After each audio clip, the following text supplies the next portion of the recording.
This week, we begin the poems on autumn topics from Eikyū hyakushu, starting with lingering heat. In old Japan, each of the seasons was allotted 3 months of the calendar. The first 3 months were spring, the second 3 months were summer, the third 3 months were autumn, and the final 3 months were winter. These calendrical divisions didn't always match up with the year's climate, particularly at the beginning and end of each season, so it was a standard poetic trope to express bemusement at how the weather didn't match up with the social or cultural year. Poems on lingering heat, or zansho in Japanese, were about that period of the year when autumn has officially arrived, but the weather retains its summer heat.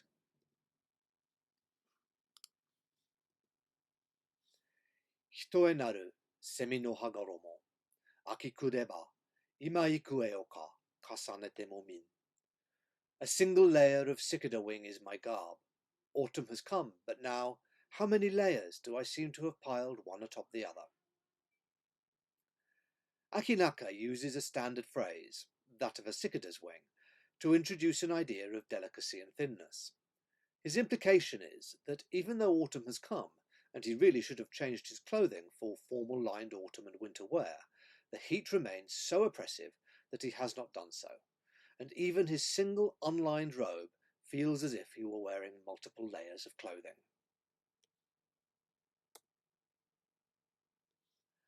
Aki tachishi, sono yo no sora wa suzushikute, nao minazuki no keshiki naru kana. Autumn is arrived, and in these days the skies are cool, yet the waterless month still sets the scene. Nakazane sets the scene of his poem with a reference to Minazuki, the waterless month. This was an evocative term for the 6th month of the calendar, the last month of spring, but a time when it was conventionally held that there was little rainfall.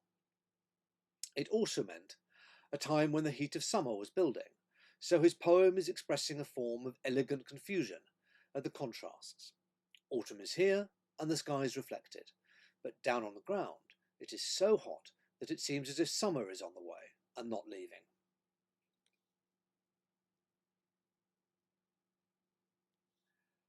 Aki kite wa kaze hiyakanaru kure mo aru o atsusa shimarai mutsukashi no yo ka no yo ya. Excuse me. When autumn comes, chill breezes are there of an evening, but the ever-continuing damp heat makes this world a trial.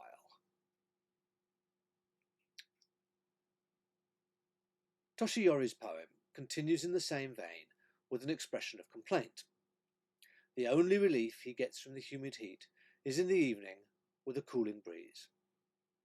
His speaker longs for the season to turn and bring greater ease, but all he can see is the heat of summer dragging on and on. Hatsu aki no mada suzuku mo aranu ma wa atsusa mo nakute natsu yasuguran. Early autumn, still coolness has it none, but then lacking heat as well. Does the summer seem to continue on?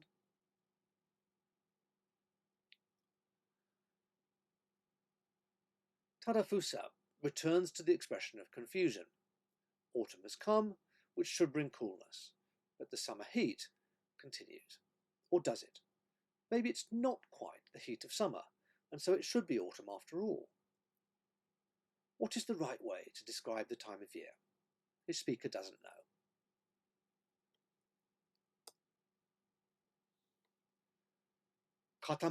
Katami ni wa atsusa bakari o nokoshi okite, aki ni mo awan natsu wa inumeri.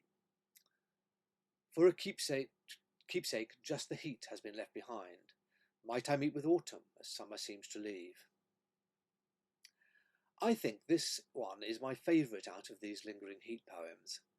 Kanemasa personalises summer as a departing visitor who has left something behind in remembrance. In this case, it's heat. Still sad at the departure of a previous visitor, will the host be able to muster the energy to meet the newly arriving autumn? Who knows?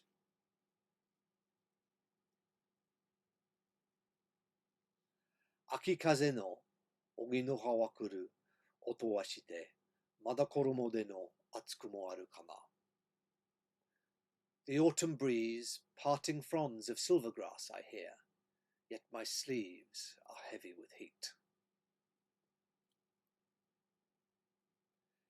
Higo's poem is lovely too.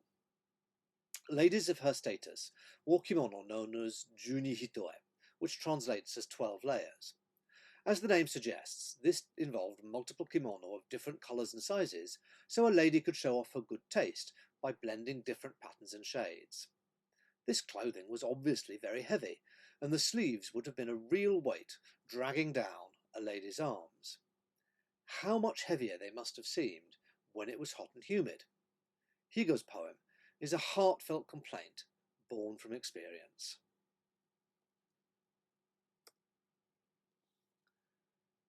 Shiratsuyu to arasoi nagara kyou mo mata ogiwa e koso okazari keri. With silver dewfall does it compete. Yet again today my fan I cannot lay aside. Finally, Daishin combines both autumn and summer symbols, dewfall and her fan. The dew in the morning is the result of the cooler autumn temperatures, but in the day the heat rises to match that of summer, meaning that she has to use her fan to keep cool. That's it for lingering heat. The next topic is early autumn.